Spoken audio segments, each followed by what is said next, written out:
السلام علیکم ورحمۃ اللہ وبرکاتہ. کیا حال ہے سب کا؟ الحمد للہ. نحمده ونصلي على رسوله الكريم اما بعد فاعوذ باللہ من الشیطان الرجیم. بسم اللہ الرحمن الرحیم. رب اشرح لي صدری ويسر لي امری واحلل عقدۃ. آپ میں سے کوئی بتائے گا کہ اس کا سبب کیا ہوا تھا؟ نبی صلی اللہ علیہ وسلم نے مکہ پر چڑھائی کیوں کی تھی؟ اس کی وجہ کیا تھی؟ آپ بتائیے.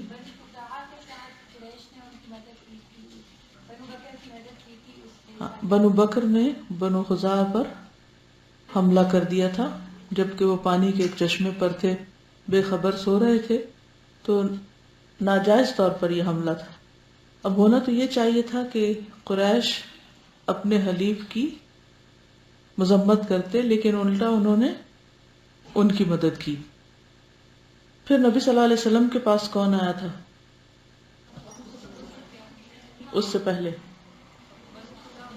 بنو خزاعہ کا ایک شخص آیا تھا، ایک خزاعی آیا تھا. اس نے آ کر سارا پرابلم بتایا، جو جو کچھ ان کے ساتھ ہوا تھا.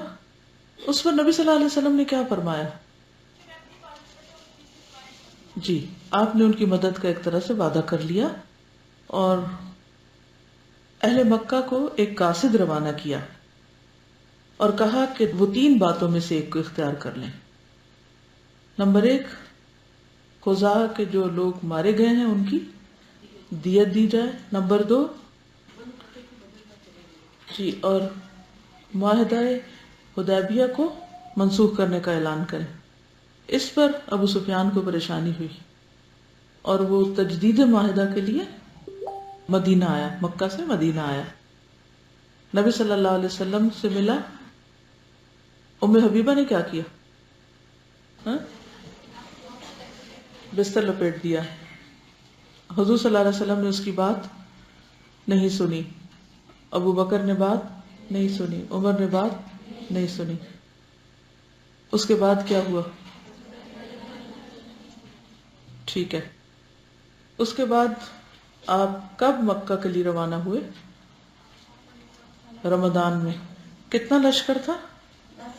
10,000 کا لشکر تھا. رمضان کا مہینہ، 10,000 کا لشکر. اب اتنے لوگ مسلمان روزہ رکھ کے جا رہے ہیں تو مشکل تو ہوگی کہ نہیں؟ آپ کو کبھی گروپ میں چلنے کا اتفاق ہوا؟ اس میں کیا مشکلات ہوتی ہیں جب بہت سارے لوگ اکٹھے چل رہے ہیں؟ کیا پرابلم آتی ہے؟ آپ تیز چل پاتے ہیں؟ مشکل ہوتی ہے نا تیز چلنے میں. تو بہرحال ہوا یہ کہ جابر بن عبداللہ کہتے ہیں کہ رسول اللہ صلی اللہ علیہ وسلم فتح مکہ والے سال نکلے. پیادہ صحابہ یعنی پیدل چلنے والے صحابہ آپ کے پاس جمع ہوئے، صف بنا کر کھڑے ہوئے اور کہنے لگے، ہم رسول اللہ صلی اللہ علیہ وسلم کی دعاؤں کے درپے ہوتے ہیں. یعنی ایک اچھے طریقے سے بات کی کہ ہمیں آپ کی دعا چاہیے. کہا کہ سفر دشوار ہو گیا ہے، مسافت بھی لمبی ہے، کیا کریں؟ آپ سوچ سکتے ہیں مدینہ سے آج کے دور میں بھی مکہ پیدل چلنے کا، پیدل جانے کا. جو لوگ مکہ سے منا تک بھی پیدل جاتے ہیں یا عرفات تک اور حج پیدل کرتے ہیں، وہ اس کو کیا سمجھتے ہیں؟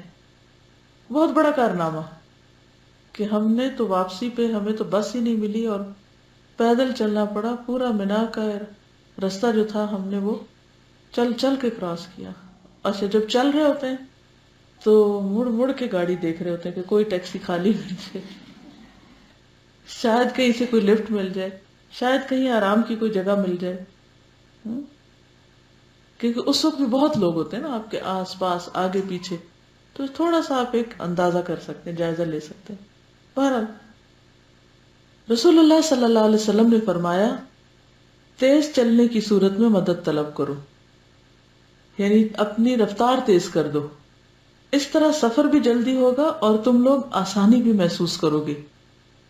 ہم نے ایسا ہی کیا، ہمیں آسانی محسوس ہوئی اور جس چیز کا ہمیں احساس ہو رہا تھا وہ ختم ہو گئی. اس سے پتہ چلتا ہے کہ آپ صلی اللہ علیہ وسلم صحابہ کو کس طرح کے سولوشن دیا کرتے تھے. انہوں نے یہ نہیں کہا اچھا تم لوگ تو ہو ہی بہانے کرنے والے، جو نہیں جانا چاہتا نہ جائے، بیٹھ جائے. یہ بھی نہیں کہا کہ اچھا پھر تھوڑا انتظار کر لیتے ہیں، جب کوئی سواریاں ہوں گی تو پھر چلیں گے. کیا کہا؟ تیز چلو.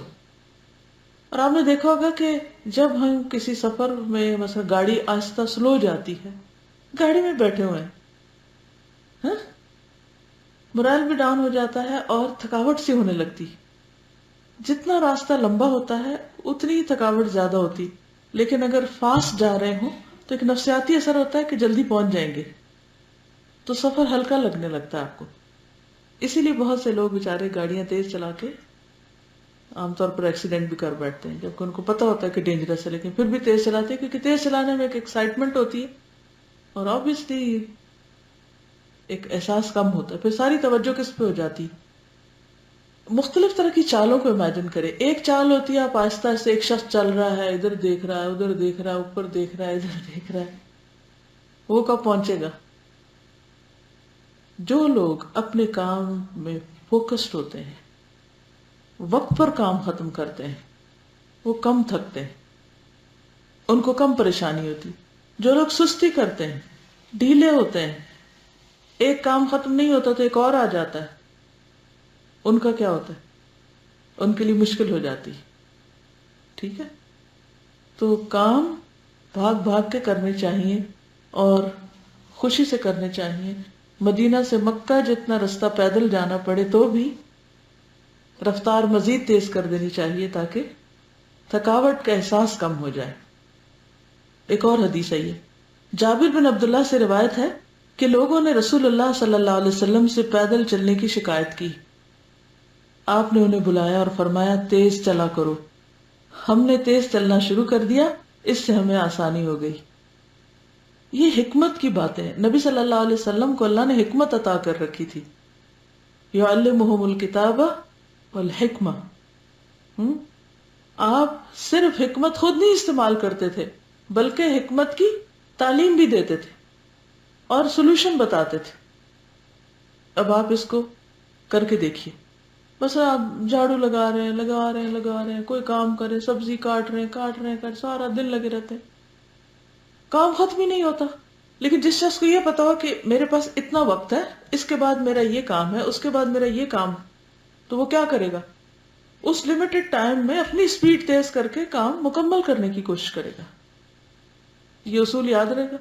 جب تھکاوٹ ہونے لگے، سستی آنے لگے، کام کی رفتار تیز کر دے. مطلب یہی ہے، یعنی اس تھکاوٹ کا مطلب یہی ہے کہ آپ کے کام میں کچھ کمی بیشی ہے، کہیں گڑبڑ ہے، سیدھے ہو جائیں.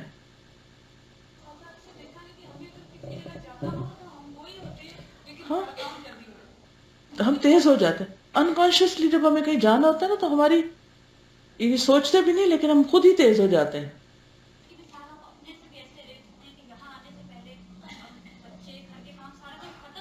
صحیح، بس وہی سب کچھ ہے. بالکل، الحمدللہ. جی، مہمانوں کی آمد پر آپ کے سارے کام تیز ہو جاتے ہیں اور جلدی سمیٹ لیتے ہیں.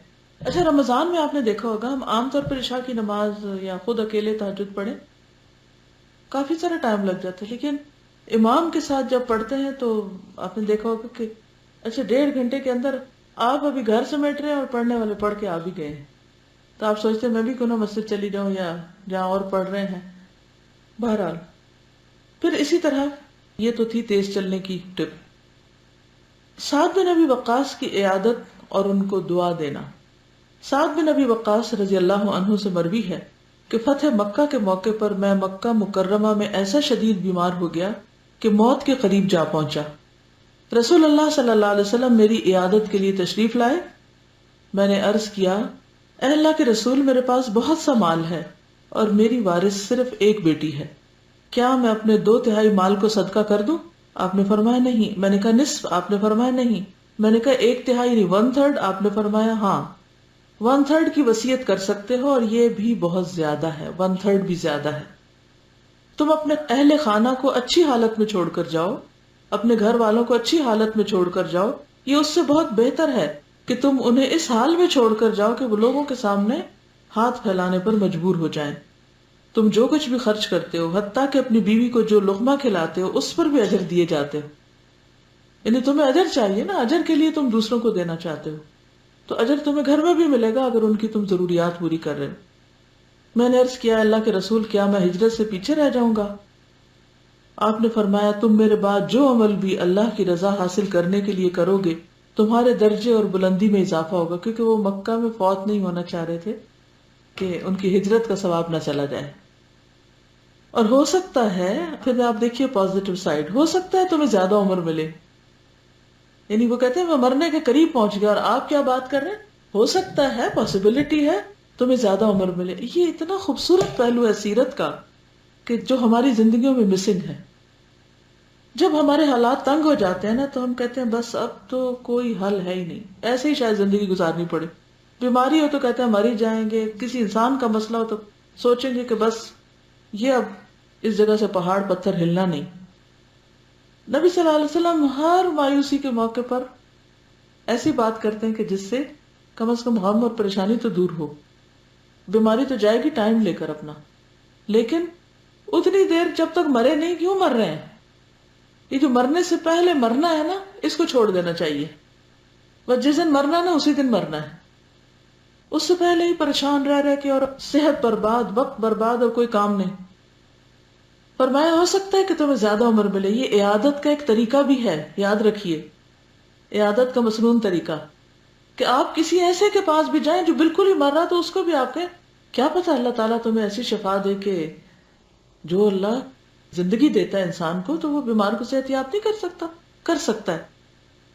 تو ہو سکتا ہے تمہیں زیادہ عمر ملے اور اللہ تمہارے ذریعے ایک قوم کو نفع پہنچائے اور دوسرے قوم کو نقصان، یعنی جو ایمان والے ہیں ان کو فائدہ اور دوسروں کو نقصان۔ اے اللہ میرے صحابہ کی ہجرت کو مکمل فرما۔ پھر کیا سامنے آ رہا ہے؟ دعا، اے اللہ میرے صحابہ کی ہجرت کو مکمل فرما، یعنی یہ یہاں سے مدینہ پہنچ جائے واپس، انہیں ان کی ایڑیوں کے بل نہ لوٹا۔ افسوس سعد بن خولہ پر، یہ مکہ میں ہی فوت ہو گئے تھے، جس پر نبی صلی اللہ علیہ وسلم افسوس کا اظہار کر رہے تھے۔ اس سے یہ بھی پتہ چلتا ہے کہ انسان اگر ایک کام شروع کرتا ہے تو اس کو تکمیل تک پہنچائے اور اس کی نیت یعنی اللہ کے فضل و کرم سے پوری ہو۔ نبی صلی اللہ علیہ وسلم نے وہاں پر ایک بلیغ خطبہ بھی دیا تھا جس میں کچھ امور کو واضح کیا تھا، جس کی تفصیل اس کتاب میں نہیں ہے، تھوڑی سی مزید۔ نبی صلی اللہ علیہ وسلم جب فتح مکہ کے سال مکہ مکرمہ میں داخل ہوئے تو خانہ کعبہ کی سیڑھی پر لوگوں میں خطبہ دینے کے لیے کھڑے ہوئے۔ حمد و ثنا کے بعد دیگر باتوں میں یہ بھی فرمایا کہ لوگوں زمانہ جاہلیت میں جتنے بھی معاہدے ہوئے، اسلام ان کی شدت میں مزید اضافہ کرتا ہے۔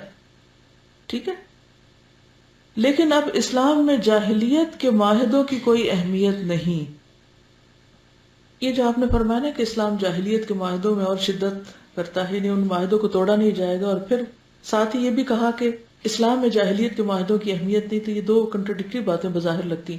مطلب اس کا یہ ہے کہ جو تو درست باتیں ہیں ان کو تو عین ہی برقرار رکھا جائے گا، بلکہ ان کی اور زیادہ پابندی کی جائے گی ان چیزوں کی، لیکن جو باتیں جاہلیت سے تعلق رکھتی ہیں، جو شریعت سے ٹکراتی ہیں، ان کی کوئی اہمیت نہیں۔ پھر فرمایا فتح مکہ کے بعد ہجرت کا حکم باقی نہیں رہا، مسلمان اپنے علاوہ کے مقابلے میں ایک ہاتھ کی طرح ہے، سب کا خون برابر ہے، کالے گورے عربی اجمی سب کا۔ کسی مومن کو کسی کافر کے بدلے قتل نہیں کیا جائے گا، اور کافر کی دیت مسلمان کی دیت سے نصف ہے۔ اسلام میں نکاح شغار نہیں، شغار ہوتا وٹا سٹا کی شادی جس میں مہر نہیں دیا جاتا، ادلے بدلے کی شادی ہو جاتی، تبادلہ ہو جاتا ہے، لڑکیوں کا تبادلہ ہو جاتا، دو خاندانوں میں نہ ایک مرد مہر دیتا نہ دوسرا دیتا ہے، تو اسلام میں ایسا نکاح ممنوع ہے۔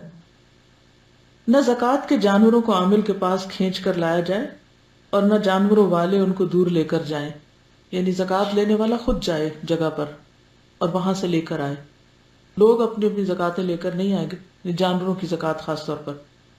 اور یہ بھی نہیں کہ جب پتہ چلے کہ عامل آیا تو وہاں سے لے کے کہیں اور چلے جائیں، یہ بھی درست نہیں۔ زکوٰۃ ان کے علاقے میں ہی جا کر وصول کی جائے گی، ایک ادنا مسلمان بھی کسی کو پناہ دے سکتا ہے، مسلمانوں کو وہ بھی ادا کرے گا جو سب سے دور ہے، پھر نبی صلی اللہ علیہ وسلم نیچے اتر آئے، خطبہ ختم کر دیا۔ اسی طرح آپ صلی اللہ علیہ وسلم نے فتح مکہ کے دن نکاح متع سے بھی منع کیا، ٹھیک ہے۔ اس سے کیا پتہ چلتا ہے کہ آپ کی جو تعلیم تھی وہ کتنی ورسٹائل تھی۔ اس میں جاہلیت کے معاہدوں کا ذکر بھی ہو رہا ہے، اس میں نکاحوں کی اقسام اور ان کی ممانعت کا ذکر بھی ہو رہا ہے، یعنی خواتین کے حقوق بھی ساتھ ساتھ جا رہے ہیں۔ پھر اسی طرح خواتین سے متعلق تعلیم بھی آپ نے دی۔ مثلا آپ نے فرمایا اس دن فتح مکہ کے موقع پر کسی عورت کے لیے جائز نہیں کہ وہ اپنے شوہر کی اجازت کے بغیر کوئی عطیہ دے، یعنی اگر عورت شوہر کے مال میں سے کسی کو کوئی تحفہ ہدیہ دینا چاہتی ہے تو وہ شوہر کے علم میں لائے، الا یہ کہ روزمرہ کی کھانے پینے کی چھوٹی موٹی چیزیں ہیں تو وہ ہر وقت نہیں پوچھے گی کہ اچھا میں یہ کھانا بچ گیا دے دوں فلاں کو، اچھا یہ میرے کپڑے اب پرانے ہو گئے میں نکال دوں گھر سے، اچھا میں یہ کر لوں وہ کر لوں۔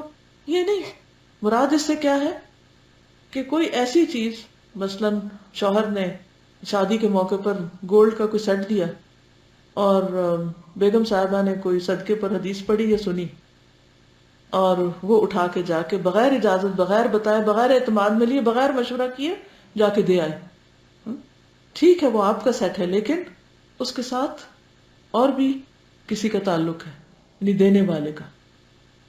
تو جو یعنی زیادہ قیمتی اشیاء ہیں، چاہے وہ آپ کی اپنی ملکیت ہی کیوں نہ ہو، اس میں مشورہ ضروری ہے، اچھا ہے، اس سے ایک باہمی اعتماد رہتا ہے۔ الا یہ کہ آپ کو بالکل پرسنل مال ہے، تھوڑا بہت اس میں سے آپ دے رہے ہیں تو ہر وقت اس کی اجازت کی ضرورت نہیں۔ یہ شوہر کے مال میں سے بھی وہ جو انڈرسٹوڈ طے ہو جاتا ہے نا گھر میں آپس میں، وہی والی بات مزاج سمجھنے کی کہ عورت کو پتہ ہے کہ میرا شوہر کتنا صدقہ پسند کرتا ہے، کہاں تک میں جا سکتی ہوں۔ بہت سی باتیں بلیک اینڈ وائٹ میں نہ کہی جاتی نہ لکھی جاتی۔ اب گھر چلانے کے لیے کوئی لیگل ٹرمز میں تو نہیں کوئی عہد نامے لکھے جاتے کہ میں یہ وعدہ کرتی ہوں کہ میں یہ اور یہ کام نہیں کروں گی، اور وہ یہ کہے کہ میں یہ اور یہ، ایسی باتیں نکاح ناموں میں بعض لوگ لکھ بھی لیتے ہیں کسی حد تک، تو پوری نہیں ہوتی۔ گھر چلانے کے لیے ضروری ہے کہ ایک دوسرے کے ساتھ مفاہمت رہے۔ پھر فتح مکہ کے دن حضرت فاطمہ آئی، حضور صلی اللہ علیہ وسلم کی بائیں جانب بیٹھ گئی، ام ہانی آئی دائیں جانب تھی، ایک بچی برتن لے کر آئی، اس میں مشروب تھا، آپ صلی اللہ علیہ وسلم کو دیا گیا، آپ نے اس میں سے پیا، اور دائیں جانب ام ہانی تھی ان کو آپ نے دیا، کیونکہ اگر آپ کھانے کے بعد یا استعمال کے بعد کوئی چیز کسی کو دینا چاہیں تو سنت کیا ہے، دائیں طرف دیا جائے، آپ نے اسی طرح کیا۔ ام ہانی نے پی لیا اور کہا اوہ میں تو روزے سے تھی، میرا تو روزہ کھول لیا۔ آپ نے پوچھا کیا یہ قضا کا روزہ تھا؟ انہوں نے کہا نہیں۔ آپ نے فرمایا اگر نفلی تو کوئی حرج نہیں۔ اس سے کیا پتہ چلتا ہے کہ اگر قضا روزہ رکھا ہوا ہو تو اس کو نہیں توڑ سکتے، لیکن ویسے اگر آپ نے جمعرات کا یا سوموار کا روزہ رکھا ہے یا ایام 20 کا یا ویسے بھی کوئی نفلی، عام طور پر بھی بعض لوگ ایک دن روزہ رکھتے ہیں ایک دن نہیں، تو وہ رکھا ہے، تو اگر کوئی آپ کے گھر مہمان آیا ہے یا آپ کہیں گئے ہیں اور کسی نے کہا کہ کھول لیں تو نفلی روزہ کھولا جا سکتا ہے، اس میں کوئی گناہ کی بات نہیں اور اس کی قضا کی بھی ضرورت نہیں، کیونکہ آپ پھر کسی وقت نفلی روزہ رکھ لیں گے۔ پھر اسی طرح اس موقع پر آپ صلی اللہ علیہ وسلم نے ایک اعلان کیا کہ ہر سیاہ اور سفید کو امن دیا جاتا ہے سوائے فلاں فلاں کے، جس کا نام آپ نے بتا دیا۔ تو اللہ تعالیٰ نے آیت نازل فرمائی اگر تم بدلہ لینا چاہتے ہو تو اتنی سزا دو جتنی تمہیں تکلیف دی گئی ہے، اور اگر صبر کرو تو یہ صبر کرنے والوں کے حق میں زیادہ اچھا ہے۔ اس پر نبی صلی اللہ علیہ وسلم نے فرمایا کہ ہم صبر کریں گے اور بدلہ نہیں لیں گے، الا کہ 4-5 ایسے لوگ جو انتہا درجے کے شریر تھے ان کو ختم کیا گیا تھا۔ اسی طرح اس دن آپ نے برے ناموں کو تبدیل بھی کیا تھا۔ اب آپ دیکھیے کہ یہ سب چیزیں اس لیے میں آپ کو بتانا چاہتی ہوں کہ آپ صلی اللہ علیہ وسلم ہر موقع پر تعلیم دے رہے ہیں، ہر موقع کی مناسبت سے لوگوں کو ساتھ ساتھ ان کی اصلاح کرتے جا رہے ہیں۔ یعنی تعلیم کا کام صرف بند کمرے میں نہیں ہوا، صرف مسجد نبوی میں نہیں ہوا، صرف درس کے حلقوں میں نہیں ہوا، بلکہ سفر کے دوران بھی یہ سلسلہ جاری رہا۔ اس سے کیا بات پتہ چلتی؟ سیکھنے سکھانے کا کام ہر جگہ کرنا چاہیے۔ مثلا آپ ویکنڈ پہ گھر جاتے ہیں تو یہ تو نہیں کہ ساری کتابیں یہاں بند کر کے اور پھر کہیں کہ اب میری چھٹی۔ مومن کبھی چھٹی پر ہوتا ہی نہیں، وہ چھٹی کے دن بھی کام کرتا ہے۔ جب ساری دنیا چھٹی کرتی ہے تو وہ اور زیادہ کام کرتا ہے، کیونکہ کسی کی موت سے اس کو کیا یاد آتا ہے کہ میں نے بھی مرنا ہے، تو میں اتنا کام کروں کہ میری موت پر لوگ چھٹی نہ کریں بلکہ کام کریں. ایسی مثالیں چھوڑ کر جاؤں دنیا میں. بہرحال تو بات یہ ہے کہ نبی صلی اللہ علیہ وسلم نے یہ تھوڑی کہا کہ اب ہم نے فتح کر لی, اب ہم جشن منائیں گے, اب سب مزے کرو. آپ صلی اللہ علیہ وسلم اس موقع پر بھی اہم ترین قانونی احکامات اور لوگوں سے متعلق معاہدوں کی باتیں سب, یعنی جہاں جہاں جو ضرورت آتی جا رہی ہے, مریض ہے تو اس کی عادت, سب کام کر رہے ہیں. تو اس پر آپ صلی اللہ علیہ وسلم نے دیکھا کہ ایک شخص جو ہے اس کا نام عاص ہے. عاص کا کیا معنی ہوتا ہے؟ نافرمان تھا. آپ نے اس کا نام مطیع رکھ دیا. اور حدیث میں آتا ہے کہ مطیع کے علاوہ قریش کے کسی نافرمان نے اسلام قبول نہیں کیا, کیونکہ اس کا نام بدل دیا گیا. تو ناموں کا بھی انسان کی شخصیت پر اثر ہوتا ہے, تو اس کا بھی ضرور خیال کریں. اگر آپ کے آس پاس کسی کا نام اچھا نہ ہو تو اس کو بدل دیں, تو آپ دیکھیں گے اس کے مزاج میں بھی انشاءاللہ فرق آئے گا. ابو امامہ کہتے ہیں کہ فتح مکہ کے موقع پر میں نبی صلی اللہ علیہ وسلم کی سواری کے نیچے تھا, یعنی ساتھ ساتھ جا رہا تھا. نبی صلی اللہ علیہ وسلم نے اس موقع پر بڑی عمدہ باتیں فرمائی. یہ میں خاص طور پر جملہ بول رہی ہوں کہ سواری کے نیچے تھا, آپ نے بڑی عمدہ باتیں فرمائی.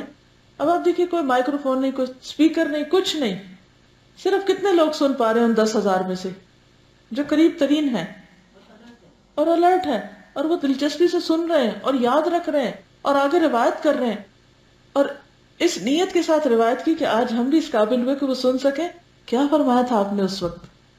اگر وہ نہ سنتے تو آج ہم یہاں کیسے سنتے, ہم تک کیسے بات پہنچتی. تو بہرحال وہ کہتے ہیں کہ بڑی عمدہ باتیں فرمائیں. انہی میں سے ایک بات یہ بھی تھی کہ اہل کتاب کا جو آدمی مسلمان ہو جائے گا اسے دگنا اجر ملے گا, اور وہ حقوق و فرائض میں ہماری طرح ہو جائے گا. اور مشرکین میں سے جو آدمی مسلمان ہو جائے گا اسے اس کا اجر ملے گا, اور وہ بھی حقوق و فرائض میں ہماری طرح ہو جائے گا. پھر اسی طرح آپ نے جاہلیت کے جو دعوے تھے ان کو ختم کیا. پھر اسی طرح عقیدے کی بھی ساتھ ہی اصلاح کی. رسول اللہ صلی اللہ علیہ وسلم جب مکہ آئے تو آپ بیت اللہ میں اس وقت تک داخل نہیں ہوئے جب تک بت موجود رہے. تو آپ نے حکم دیا تو انہیں نکال دیا گیا. ابراہیم علیہ السلام اور اسماعیل علیہ السلام کی تصویریں نکالی گئیں, یعنی وہ جو ہے نا کعبہ کے اندر, جن کے ہاتھوں میں پانسے کے تیر تھے جو باہر لگے ہوئے تھے ان کو تو آپ نے خود توڑا تھا نا, تو اندر کی بات ہو رہی ہے. تو اس سے کیا پتہ چلتا ہے کہ نہ صرف یہ کہ بت بنا کے رکھے ہوئے تھے بلکہ اس کے ساتھ ساتھ تصویریں بھی تھی, وہ بھی لٹکائی ہوئی تھی یا چپکائی ہوئی تھی. نبی صلی اللہ علیہ وسلم نے فرمایا اللہ کی مار ہو ان پر, انہیں خوب معلوم تھا کہ ان دونوں نے کبھی پانسے نہیں پھینکے. تو ان کی تصویر اگر لگائی بھی ہے تو کس چیز کے ساتھ لگائی ہے جو کام انہوں نے کیا ہی نہیں. پانسے کے تیر کون سے تھے پتہ ہے آپ کو؟ فال نکالنے کے لیے.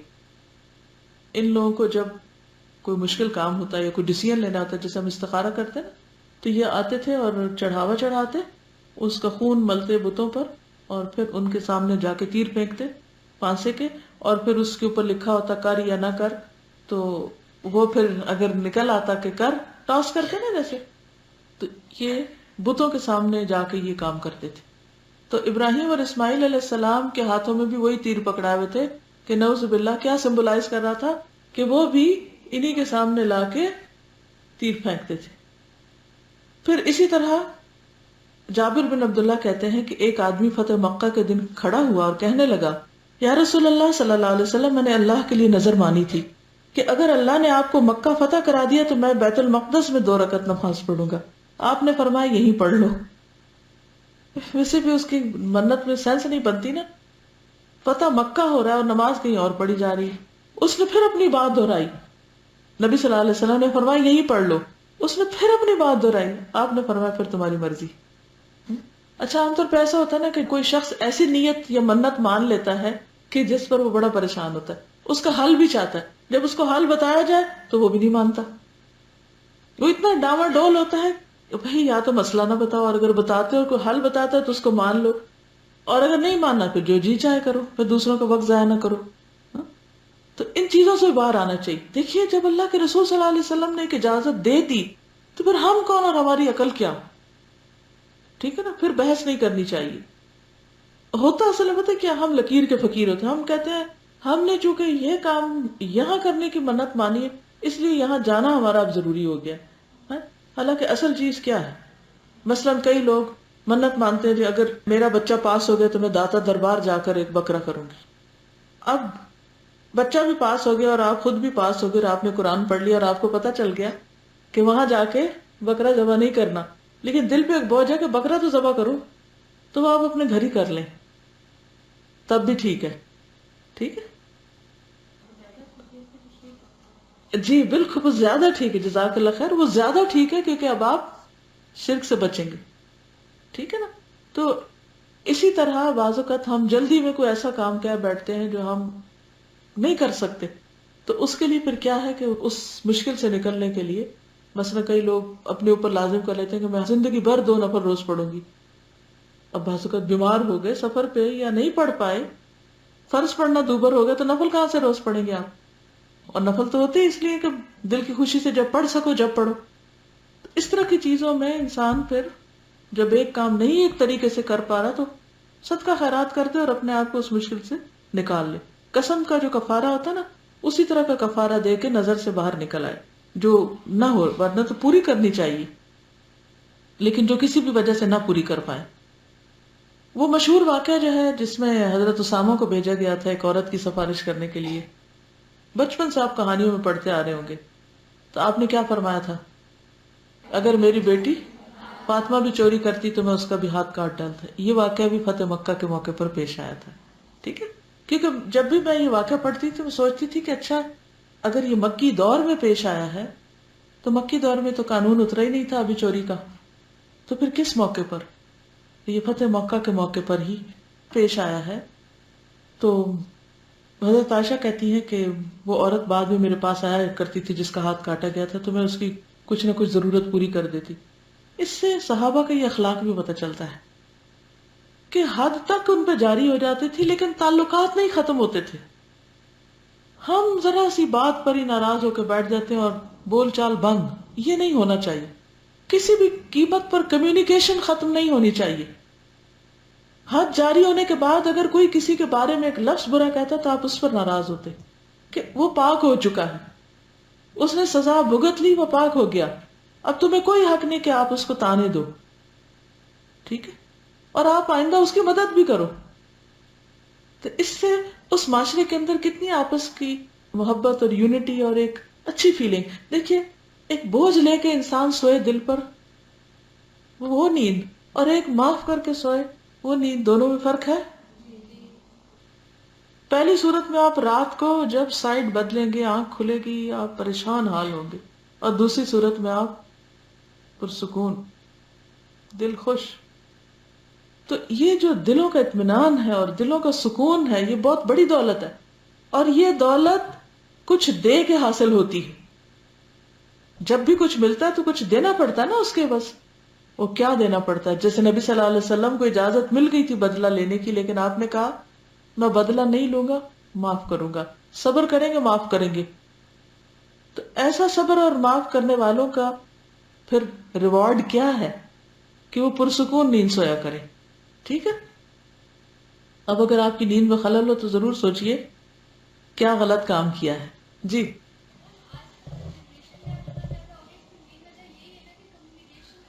بالکل، جنریشن گیپ اور یہ ڈپریشن اور یہ پریشانیاں یہ اسی وجہ سے کہ کمیونیکیشن نہیں ہے، دونوں طرف سے نہیں ہے. یہ میں نہیں کہتی کہ آپ کا قصور ہے کسی اور کا، دونوں طرف سے نہیں.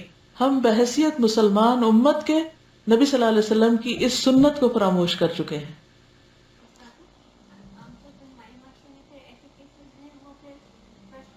بس اسٹگما لگ جاتا ہے، بس وہ فرسٹریشن، اور ہر ایک ان پہ ہنس رہا ہے، مذاق اڑا رہا ہے. اور کوئی بھی غلطی کرے تو اس کو غلطی کا تانا نہ دیں. یہ نہ کہیں وہ چور یا وہ فلاں، نہیں. ہو سکتا ہے اس نے ایسی سچی توبہ کی ہو کہ اللہ نے اس کو تو معاف کر دیا، اور آپ کے اس تانے یا آپ کے اس غلط لفظ کی وجہ سے آپ بھی اس چوری میں پڑ جائیں اور آپ مصیبت میں اور دنیا میں بھی پکڑنا ہو جائے کہیں.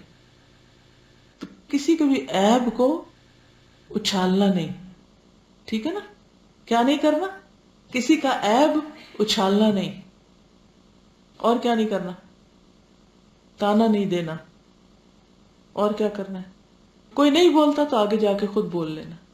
بڑا مشکل کام ہے، بہت مشکل. لیکن اس وقت اپنے آپ کو چٹکی کاٹ کے لے جانا ہے اس کام تک، احسان کرنا ہے. پھر ہم بعضوں کو سوچتے ہیں اچھا میں تو فلاں دن بولی تھی فلاں شخص سے، وہ تو پھر بھی نہیں بولا، تب میں نے دوبارہ نہیں بولنا. آخر کوئی عزت ہوتی ہے بندے کی، تو پھر ہم چھوڑ دیتے، دوبارہ پھر بول پڑے، پھر بولے، آخر وہ بندہ، اس کو ہرانا ہے نا آپ نے، اسی طرح ہرائیں گے. ٹھیک ہے. اچھا، عبد الرحمن بن اظہر کہتے ہیں کہ میں نے فتح مکہ کے دن دیکھا نبی صلی اللہ علیہ وسلم کو کہ آپ لوگوں کے درمیان سے راستہ بنا کے گزرتے جا رہے ہیں. بعض اوقات ایمرجنسی ہوتی ہے نا تو آپ کو نکلنا پڑتا ہے، تو اس میں کوئی حرج نہیں کہ لوگوں سے کہیں مجھے راستہ دے دیجیے، مجھے جلدی ہے جلدی ہے، جیسے ایمبولینسز وغیرہ نکلتی ہیں. اور خالد بن ولید کے ٹھکانے کا پتہ لگا رہے ہیں. اس وقت میں جوان لڑکا تھا، یہ عبد الرحمن کہتے ہیں. تھوڑی ہی دیر میں لوگ ایک آدمی کو نشے کی حالت میں نبی صلی اللہ علیہ وسلم کے پاس لائے. نبی صلی اللہ علیہ وسلم نے اپنے ساتھ آنے والوں کو حکم دیا کہ ان کے ہاتھ میں جو کچھ ہے وہ اسی سے اس شخص کو مارے. چنانچہ کسی نے اسے لاٹھی ماری، کسی نے کوڑے سے مارا. نبی صلی اللہ علیہ وسلم نے اس پر مٹی پھینکی کیونکہ وہ نشے کی حالت میں تھا. یہ سب کچھ کیوں کیا؟ تاکہ نشہ چھوڑ دے. نشے والوں کے ساتھ عام طور پر ہمدردی کر کے لوگ ادھر ادھر سے پھر نشہ فراہم کر دیتے ہیں. تو نبی صلی اللہ علیہ وسلم نے جب یہ حدود نافذ کی تو اس کے بھی بھلے میں، اور سارے جو دیکھ رہے ہیں نا ان کے بھی، کہ یہ کام نہیں کرنا. پھر آپ دیکھیے کہ بیچ میں مینرز بھی آپ سکھا رہے ہیں. فتح مکہ کے موقع پر کلدہ جو ہیں انہیں صفوان بن امیہ نے نبی صلی اللہ علیہ وسلم کی خدمت میں ہرن کا بچہ اور کچھ سبزیاں دے کر بھیجا. اس وقت آپ وادی کے بالائی علاقے میں تھے. میں نبی صلی اللہ علیہ وسلم کی خدمت میں حاضر ہوا، نہ سلام کیا نہ اجازت لی. نبی صلی اللہ علیہ وسلم نے فرمایا واپس جاؤ، سلام کرو، اجازت لو اور پھر اندر آؤ. یہ اس وقت کی بات ہے جب صفوان نے اسلام قبول کر لیا تھا. صفوان بن امیہ جس کو بعد میں آپ نے ایک وادی بکریوں کی بھری دی تھی جب غزوہ حنین ہوا تھا. تو اس سے کیا پتہ چلتا ہے کہ کہیں جائیں تو کیا کریں؟ سلام اور اجازت. مجاہد کہتے ہیں کہ حضرت ابن عمر فتح مکہ کے موقع پر موجود تھے. اس وقت ان کی عمر 20 سال تھی، ینگ تھے. ان کے پاس ایک ڈٹ جانے والا گھوڑا، کبھی ایسے گھوڑے پہ بیٹھے آپ؟ اچھا یہ نہیں بیٹھے. اور ایک بھاری نیزہ بھی تھا. آپ نے دیکھا کہ وہ ٹانگے کے آگے ایسا گھوڑا لگا ہوتا ہے نا، تو بعضوں کا تو رک کے تو کیا کرتے ہیں اگلے پاؤں اٹھا دیتے، اور جو پیچھے بیٹھے ہوتے ہیں وہ پیچھے ہی چلے جاتے ہیں. اور ایک بھاری نیزہ بھی تھا. وہ جا کر اپنے گھوڑے کے لیے گھاس کاٹنے لگے. نبی اکرم صلی اللہ علیہ وسلم نے ان کا نام پیار سے پکار پکار کر ان کو روکا. یعنی اس سے کیا پتہ چلتا ہے کہ آپ صلی اللہ علیہ وسلم اس موقع پر بھی انسانی جذبات اور عام روزمرہ کے معمولات ان سب کو بھی دیکھ رہے ہیں ساتھ. پھر اسی طرح کچھ اور واقعات میں آپ نے کچھ جھگڑوں کا فیصلہ بھی کیا تھا. نبی صلی اللہ علیہ وسلم جب مکہ میں داخل ہوئے تو آپ نے کس رنگ کا عمامہ پہنا ہوا تھا؟ سیاہ رنگ کا، بلیک کلر کا. تو ہر وقت گرین پہننا ضروری نہیں، ٹھیک ہے نا. پھر اسی طرح آپ صلی اللہ علیہ وسلم نے وہ خود بھی پہنا لوہے کی ٹوپی. آپ کا جھنڈا سفید رنگ کا تھا جب آپ مکہ میں داخل ہوئے، اور بہت خوبصورت آواز میں سورۃ الفتح پڑھ رہے تھے، تلاوت کر رہے تھے. معاویہ کہتے ہیں کہ اگر مجھے لوگوں کے ارد گرد جمع ہونے کا اندیشہ نہ ہو تو میں آپ کی طرح خوش الہانی کر کے ویسی صورت پڑھ کے دکھاتا. فتح مکہ کے دن نماز فجر شروع کی تو اس میں سورۃ مؤمنون کی تلاوت کی. پھر موسیٰ اور ہارون کے ذکر پر پہنچے تو آپ کو کھانسی ہونے لگی، آپ نے رکوع کر لیا. اس سے کیا سیکھا آپ نے؟ کہ نماز پڑھاتے وقت اگر کھانسی آنے لگے تو یہ نہیں کہ اب کھانسی کرتے جائیں اور پیچھے انتظار کرتے رہے کہ امام صاحب کی کھانسی کب رکے گی تو پھر ہم آگے چلیں گے. رکعت ختم کر دیں. اسی طرح حضرت عبداللہ کہتے ہیں کہ میں نے نبی صلی اللہ علیہ وسلم کو فتح مکہ کے دن نماز پڑھاتے دیکھا. آپ کے جوتے آپ کی بائیں جانب رکھے ہوئے تھے. اس سے کیا پتہ چلتا ہے؟ جوتے پاس رکھنے ہو تو بائیں جانب رکھیں. پھر اسی طرح عبد الرحمن بن نبی لیلہ کہتے ہیں کہ ام ہانی کے علاوہ ہم سے کسی نے بیان نہیں کیا، انہوں نے نبی صلی اللہ علیہ وسلم کو چاشت کی نماز پڑھتے ہوئے دیکھا. وہ ان کے گھر میں داخل ہوئے، غسل کیا، 8 رکعت نماز پڑھی، اور میں نے کوئی نماز اس سے ہلکی نہیں دیکھی، بے شک وہ رکوع اور سجود پورا کرتے تھے. اب آپ دیکھیے کہ حرم بھی قریب تھا، وہاں بھی جا کے واپس پڑھ سکتے تھے، لیکن آپ نے نفل نماز گھر میں پڑھی، ٹھیک ہے. تو مکہ میں بھی اگر آپ جائیں اور عمرہ وغیرہ کریں اور طواف کریں تو فجر کی نماز پڑھ کر اگر بیٹھنا چاہیں تو بیٹھ بھی جائیں، لیکن کبھی دوسروں کے لیے جگہ چھوڑ بھی دیں اگر زیادہ دن ہو آپ کے پاس، کہ اچھا لوگ آرام سے آ کے بیٹھ سکیں، پڑھ سکیں. اسی موقع پر آپ نے حضرت فاطمہ کو اپنی وفات کی خبر بھی دی تھی، اور پھر یہ کہ جنت میں تم سب سے پہلے مجھ سے آ کر ملو گی اور تم جنت کی عورتوں کی سردار ہوگی. یہ سن کر وہ ہنسنے لگی. وہب بن منبہ سے روایت ہے، فرماتے ہیں میں نے جابر سے پوچھا جس دن مکہ فتح ہوا کیا اس دن مال غنیمت حاصل ہوا تھا؟ ہوا تھا؟ نہیں، مکہ فتح ہونا ہی ایک بہت بڑی غنیمت تھی، تو اس دن کوئی مال غنیمت ہاتھ نہیں لگا. ایک اور چیز، جب مکہ فتح ہو گیا تو واپسی پر آپ صلی اللہ علیہ وسلم نے اپنی والدہ کی قبر کی زیارت کی. آپ اس کے قریب ہوئے اور بیٹھ گئے، گویا آپ بیٹھ کر کسی انسان سے باتیں کر رہے ہیں. آپ رو رہے تھے. عمر بن خطاب آپ کے پاس آئے، کہا آپ کیوں رو رہے ہیں؟ اللہ مجھے آپ پر قربان کرے. فرمایا میں نے اپنے رب سے اپنی والدہ کی قبر کی زیارت کی اجازت مانگی تو مجھے اجازت مل گئی. پھر میں نے بخشش کی دعا کی اجازت مانگی، مجھے اجازت نہیں ملی.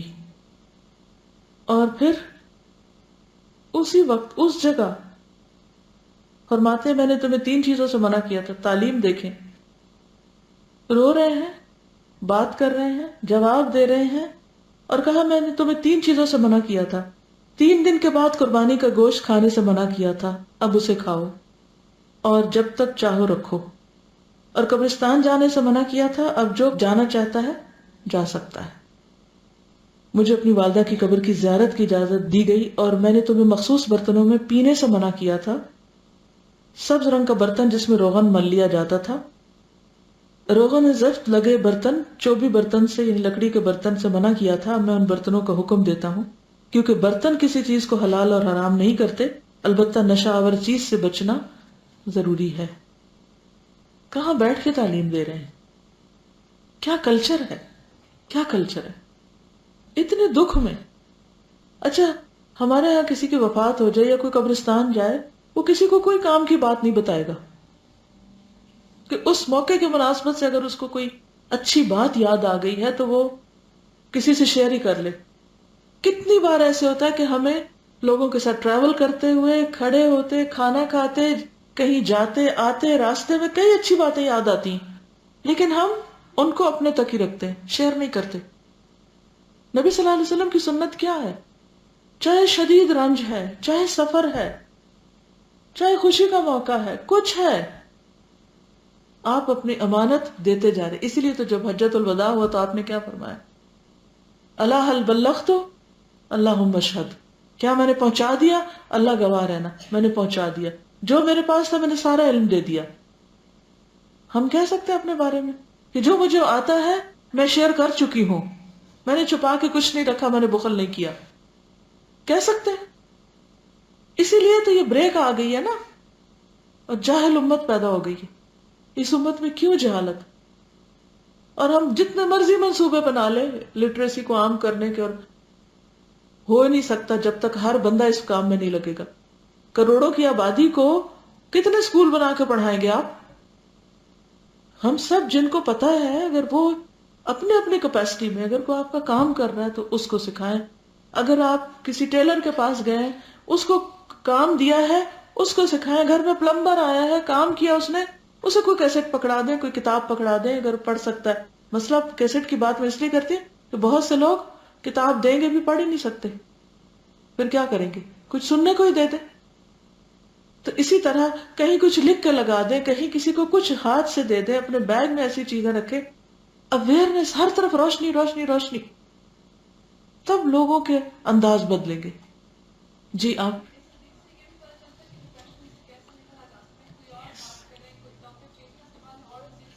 بالکل، یعنی ڈپریشن سے کس طرح آپ نکل سکتے ہیں؟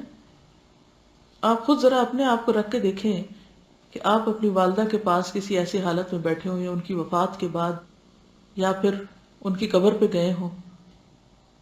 یہ ساری چیزیں تو ہماری زندگی میں آتی ہیں کہ ہم پہلے سے زیادہ عمل میں تیز ہو جائیں.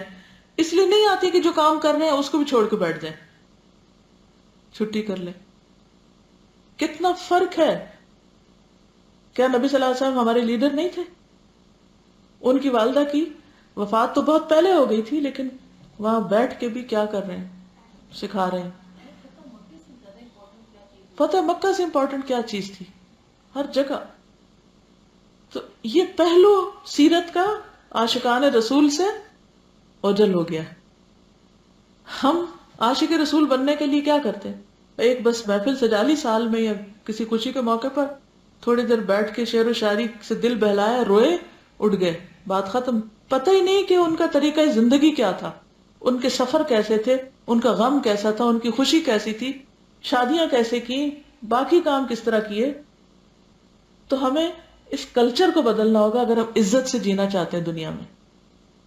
اور آپ کو معلوم ہے کہ فتح مکہ کے موقع پر آپ دعا کیا کر رہے تھے؟ ایک صحابی کہتے ہیں کہ میں نے فتح مکہ کے سال آپ کے پیچھے نماز پڑھی، میں نے آپ صلی اللہ علیہ وسلم کو یہ دعا کرتے ہوئے سنا، اللہ مجھے قیامت کے دن رسوا نہ کرنا، اللہ مجھے قیامت کے دن رسوا نہ کرنا. اتنا کچھ کر کے کہتے یا اللہ وہاں رسوا نہ ہو.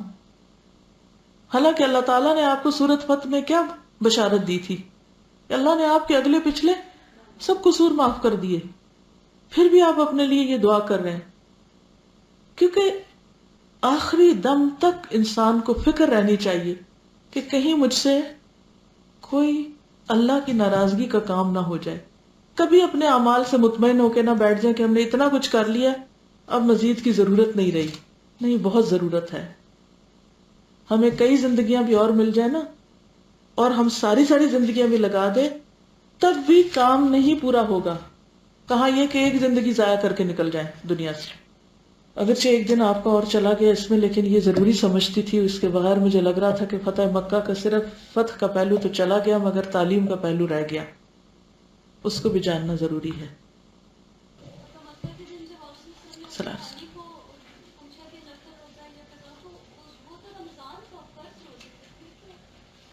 دیکھیے کہ فتح مکہ کے دن میں نہیں، یعنی ایک دن نہیں ہے، موقع ہے. آپ 10 شوال تک وہاں رہے ہیں، ٹھیک ہے. اچھا کوشچن ہے آپ کا. فتح مکہ میں یعنی کہ آپ 10 رمضان کو چلے ہیں، 10 شوال کو اگلا وہ ہوتا ہے غزوہ حنین کی طرف جاتے ہیں. تو شوال کے جو پہلے دن ہے وہ آپ مکہ میں ہی ہیں، ٹھیک ہے. فتح مکہ کے موقع پر یا دن سے مراد عام طور پر پھر وہ ایام، وہ نہیں آتا قرآن میں وذکرہم بایام اللہ. تو یوم کا لفظ یاد رکھیے، بہت اہم کوشچن ہے جس سے اور بھی مسئلے کھلیں گے. آپ یوم کا لفظ عربی زبان میں ہسٹری کے لیے بھی آتا ہے. ایام العرب سے کیا مراد ہے؟ History of Arab. شابش، ٹھیک ہے نا. تو اگر یوم فتح مکہ بھی یوم کا لفظ بھی آ جائے تو اس سے مراد پورا موقع ہے، ٹھیک ہے. Good question. کیا وہ 19 دن نہیں ٹھہرے تھے؟ اب آپ دیکھیے 10 کو نکل رہے ہیں. کب فتح ہوئی تھی؟ کب پہنچے تھے؟ 17 کو. یاد ہے آپ کو؟ عام طور پہ جب تاریخ لکھی جاتی ہے تو کیا کہتے ہیں؟ 17 رمضان فتح مکہ کا دن لکھتے ہیں میرے خیال ہے، ٹھیک ہے. 17 کو پہنچے اگر وہاں 8 دن کا تو سفر ہی ہے نا کہ نہیں؟ اچھا 17 کے بعد کرو 19، وہی بن گئی نا. جی ایک آدھ دن اوپر نیچے، کوئی چاند کا اوپر نیچے ہونا، کوئی تاریخیں بتانے والوں کا آگے پیچھے کرنا، لیکن اندازہ یہی ہے، ٹھیک ہے. اور کوئی ایسے اچھے سوال کیا کریں، بہت سی باتیں سمجھ آئیں گی.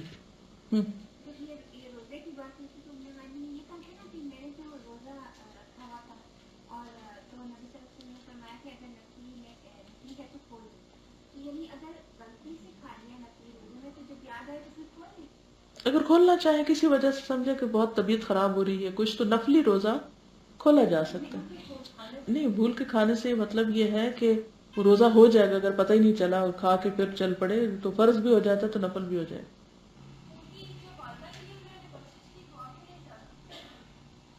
صرف اللہ کو پتا ہے، مجھے واقعی نہیں پتا. اس کی بنیادی وجہ کیا تھی؟ اسلام کے آنے سے پہلے وفات ہوئی تھی.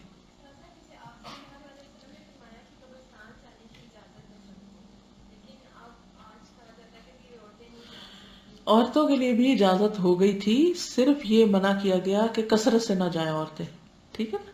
جیسے عورت کا ویسے ہی گھر سے کثرت سے نکلنا جو ہے وہ پسندیدہ نہیں ہے، اسی طرح قبرستان بھی کثرت سے جانا، زوارات القبور کا لفظ آتا ہے جس سے منع کیا گیا. زوار کا مطلب ہوتا ہے فریکوینٹلی، ڈیلی. کیونکہ عورتیں کیا ہے نا غمگین بہت جلدی ہو جاتی ہیں، اور پھر اگر وہ ڈیلی جائیں گی تو کیا ہوگا، وہ اس ڈپریشن سے نہیں نکل سکتی. تو عورتوں کے بھلے میں منع کیا گیا ہے. تو بچے بھی جائیں گے اور پھر اور گھر کا کام بھی نہیں ہوگا.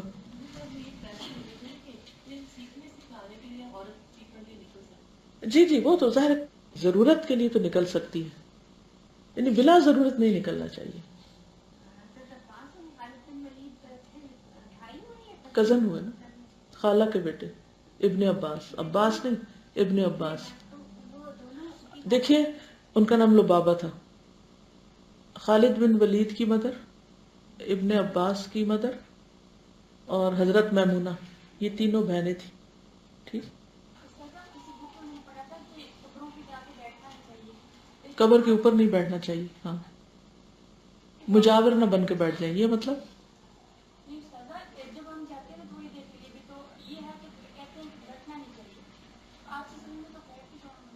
یعنی یہ تو بالکل ایسا تھوڑی منع ہے کہ آپ کھڑے ہی رہیں، ٹھیک ہے نا، یہ تو نہیں کہا گیا. مطلب یہ بیٹھ رہنے سے مراد وہاں گھر نہ بنا لے جیسے کچھ لوگ کرتے ہیں. ایک اور چیز یہ کہ لینگویج جو ہے نا اس کو سمجھنا بھی بڑا ضروری ہوتا ہے. ہم بہت لٹرل جب ہو جاتے ہیں نا اور اس کے سارے کانٹیکس کو نہیں سمجھتے.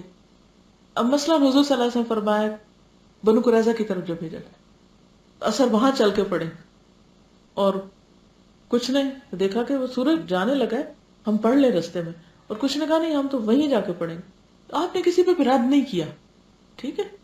تو مفہوم اس سے بعض اوقات اس سے زیادہ وسیع ہوتا ہے جو ہم ایک کسی خاص حکم سے نکال کے اسی کو رکھ لیتے ہیں، جیسے ابھی یوم کی بات ہوئی تھی.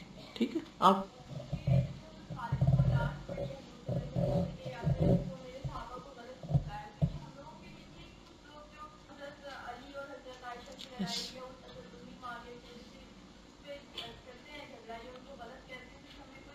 کوئی حق نہیں، کوئی حق نہیں. دیکھیے سب انسان انسان ہوتے ہیں، ہمیشہ یہ یاد رکھیے، ہر ایک سے کمی بیشی ہوگی. پیغمبر معصوم ہوتے ہیں اور اگر ان سے خلاف اولا کوئی کام ہو تو اللہ تعالیٰ اس کو بھی درگزر کر دیتا ہے. لیکن عام انسان لازماً غلطی کرے گا، اور انسان کی سعادت اس میں ہے کہ غلطی کر کے معافی مانگے. یہ جو پلٹنا ہے نا یہ مشکل ہے، مگر یہ توبہ اللہ کو پسند بہت ہے. تو غلطی ہونا بہت نارمل بات ہے، ہوگی. لیکن اس غلطی کی بنا پر کسی کی ساری قربانیوں کو اور کسی کی ساری نیکیوں کو ایک طرف اٹھا پھینکنا اور اس کی ساری خیر جو ہے اس کو بھول جانا، یہ انتہا پسندانہ رویہ ہے. ٹھیک ہے نا. آپ دیکھیے کہ کوئی ایسا شخص سوچئے جس نے آپ پر احسان کیا اور پھر کوئی تکلیف نہ پہنچی ہو اس سے. ایسا ہوتا ہے نا، جو لوگ ہم پر ڈھیروں احسان کرتے ہیں کبھی ڈانٹ بھی دیتے ہیں. ماں باپ کو آپ دیکھیے، شوہر کو دیکھیے، اور جو احسان کرنے والے ان کو دیکھیے. اب آپ ان کا احسان تو بھول جائیں اور آپ اسے ایک ڈانٹ کو یاد رکھیں، کون خسارے میں ہوگا؟ آپ ہی ہیں نا جو یہ غلط فیصلہ کر لیں. تو معاف کرنا سیکھیے، اسے بہت بھلائی ہے.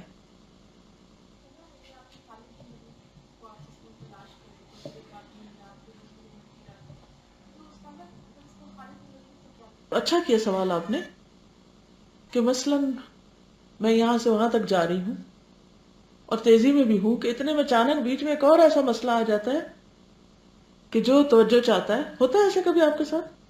آپ تیزی میں گھر جا رہے ہیں اور راستے میں دیکھتے ہیں کوئی گرا پڑا ہے. اب آپ کو کیا یاد آئے گا، وہ یا یہ؟ ایک شخص نشے میں پکڑ کے لایا گیا بیچ میں، آپ تیزی سے جا رہے ہیں کسی اور کام، لیکن بیچ میں یہ ایشو آ گیا. اب آپ نے یہ نہیں کہا اچھا اچھا تم بیٹھو ادھر میں ذرا وہ کام کر کے آتا ہوں. یہ بھی حکمت ہے، اس میں بھی تعلیم ہے کہ ایون ایمرجنسیز میں جب آپ تیزی میں بھی ہوں، اگر کوئی شخص اس وقت اس سے زیادہ ضرورت مند آ گیا ہے تو کیا کریں؟ اس کو اٹینڈ کریں، اس سے پوچھ لیں جلدی تو نہیں، بعد میں ہو سکتا ہے، ہاں نہیں آپ اپنا کام کر کے آ جائیں.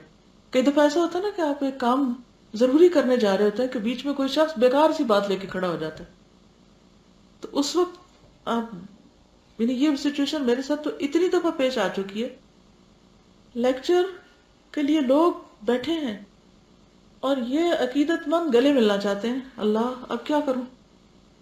ہیں؟ اب اگر گلے ملنا شروع کرتی ہوں، ایک کو ملے تو 10 اور لائن میں ہے، ان کو اٹینڈ کرتی ہوں تو وہ جو لوگ گھنٹوں گھر سے نکل کے بیٹھے ہیں انتظار میں، ان کا حق مارا جاتا ہے.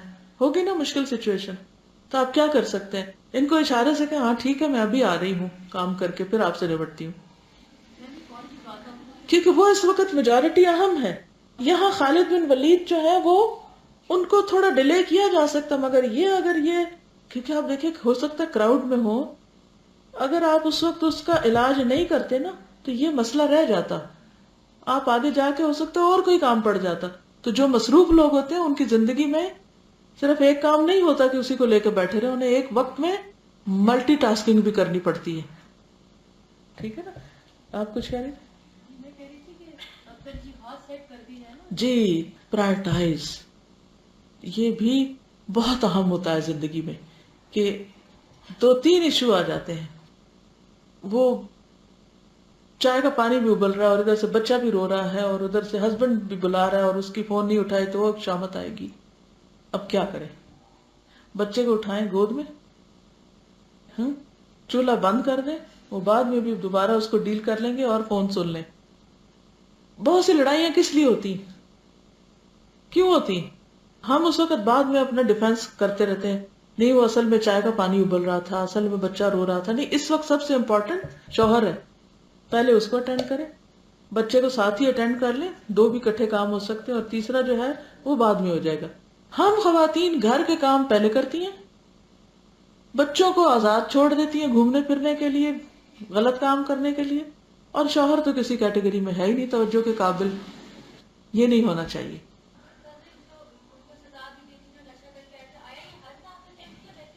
حد ہے، کیونکہ یہ 80 کوڑے تو بعد میں مقرر کیے گئے نا، پہلے ڈفرینٹ چیزیں، کیونکہ آپ نے مٹی بھی پھینکی، کوڑے بھی مارے کسی نے اور کسی نے کچھ اور مارا، لیکن بعد میں پھر اس کو شاید حضرت عمر کے دور میں وہ مقرر کر دیے گئے تھے.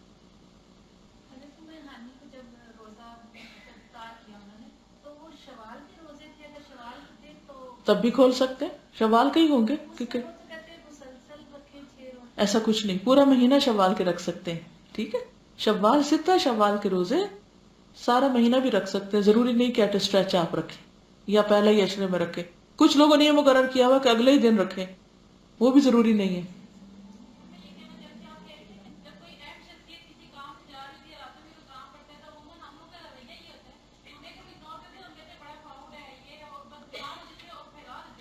بالکل بالکل، اگر ہم میں خدا کا خوف آ جائے نا تو ہم فالتو باتیں چھوڑ دیں.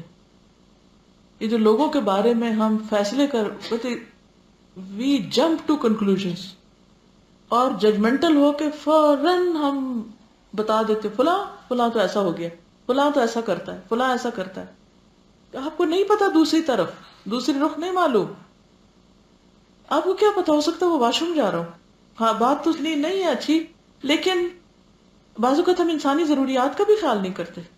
ہم نہیں سوچتے کہ ایک شخص 2-3 گھنٹے سے بیٹھا ہے اور وہ تھک بھی سکتا ہے، اس کو کوئی شدید ایمرجنسی بھی ہو سکتی ہے، کچھ بھی ہو سکتا ہے. ہم چونکہ صرف خود کو دیکھنے کے عادی ہیں، دوسرے کو نہیں. تو دوسروں کی ضروریات کو سمجھیے. جی،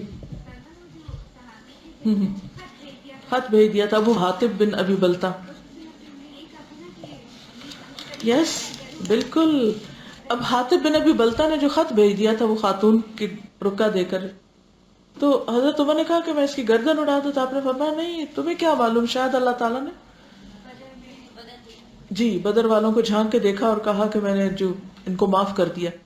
تو آپ نے ثابت بھی ہو گیا تھا کہ رکا نکل آیا، بہت بڑی بات تھی، لیکن آپ نے معاملے کو روک لیا. تو اس میں حکمت ہم سب کو سیکھنے کی ضرورت ہے. جلد باز ہیں ہم، اور بہت سے کام جلد بازی میں خراب ہوتے ہیں. العجلۃ من الشیطان، جلد بازی شیطان کی طرف سے ہوتی ہے. وہ جلد بازی کے ذریعے ہم سے غلط کام کرواتا ہے. آپ اگر اپنی غلطیوں کو سوچیں نا کبھی، کوئی بھی جو ہے، تو اس کو انالائز کریں کہ ریزنز کیا تھی. ان میں ایک بڑا پارٹ جلد بازی ہوگی. ٹھیک ہے.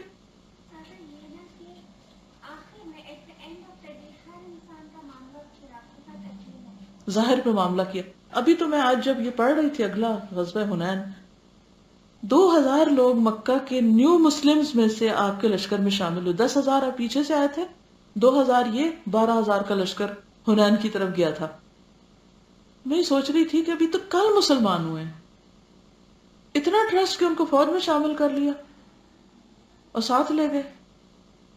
اور آپ دیکھیں عمرو بن العاص ابھی مسلمان ہوئے ہی ہیں تو ان کو ایک امیر بنا کے بھیج دیا. یہ جو ٹرسٹ ہے نا لوگوں پر کہ اچھا کرو، تم بھی آؤ، تم بھی کام کرو دین کا، تم بھی کرو. باقی اگر کوئی دھوکہ دے رہا ہے، کوئی غلط کر رہا ہے، اس کا معاملہ اللہ کے ساتھ. اللہ خائنین سے محبت نہیں کرتا، وہ خود ہی نپٹ لے گا. اور اس کام کی حفاظت اللہ خود کرے گا. لوگوں پہ بے وجہ بدگمانیاں نہ کریں. اوکے، سبحانک اللہم و بحمدک، نشہد ان لا الہ الا انت، نستغفرک و نتوب الیک. السلام علیکم و رحمۃ اللہ وبرکاتہ.